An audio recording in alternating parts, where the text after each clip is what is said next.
Саламатсыздарбы урматтуу ата-энелер? Сиздер качандыр бир кезде өспүрүмдүн жашоосунда физикалык активдүүлүк жана спорт канчалык маанилүү экендиги тууралуу ойлонуп көрдүңүздөр беле? Физикалык активдүүлүк жана спорт. Физикалык активдүүлүк жана спорт баланын мүнөзүнүн калыптануусуна, анын тартиптүү болушуна, стресстик кырдаалдарга каршы тура билүүсүнө, башкача айтканда туура өсүп өнүгүүгө чоң таасирин тийгизет. Балдардагы спорт менен алектенүүгө болгон мотивацияны калыптандырууга жана колдоого ата-энелердин активдүү катышуусунун шартында гана мүмкүн болот. Балага спорттук кызыкчылыктардын калыптануусуна кандай үй бүлөлүк салттар жардам берет?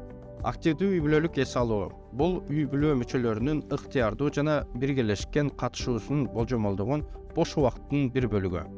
Ушул тапта бүт үй бүлө үчүн активдүү эс алуунун ар кандай түрлөрү бар. Паркта бүт үй бүлө менен сейилдөө маанайды эле көтөрбөстөн, ошондой эле абалды дагы жакшыртат.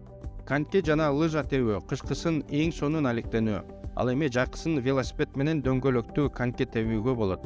Сууда сүзүү жай баракаттанууга жана булчуңдардын тонусун сактоого жардам берет. Ошондой эле баланы маанилүү көндүмгө, сууда сабырдуулукту карманууга үйрөтүү маанилүү. Кырдаалды өзгөртүү бул дайыма жакшы. Бүт үй бүлө менен бир нече күнгө жүрүшкө чыгуу мыкты идея. Адатта топтук оюндар үй бүлөдө достук чөйрөсүн түзүүгө жана оюндун ар бир катышуучусунун өз алдынча инсан катары ачууга жардам берет. Чоңдор дагы балдар дагы физикалык активдүүлүккө убакыт бөлүүгө тийиш. Физикалык активдүүлүк 3 деңгээлге бөлүнөт. Физикалык активдүүлүктүн төмөндүгү адам уктап жатканда же жатып алып, китеп окуп, же телеберүүлөрдү көргөн тынч турган абалга дал келет. Орточо физикалык активдүүлүк жүрөк жыйрылууларынын жыштыгы, бир аз жогорулап, жылуулук жана жеңил энтигүү сезими кала турган деңгээл. Мисалы, эртең мененки гимнастика, тез басуу, сууда сүзүү, түз жерде велосипед тебүү, бийлөө.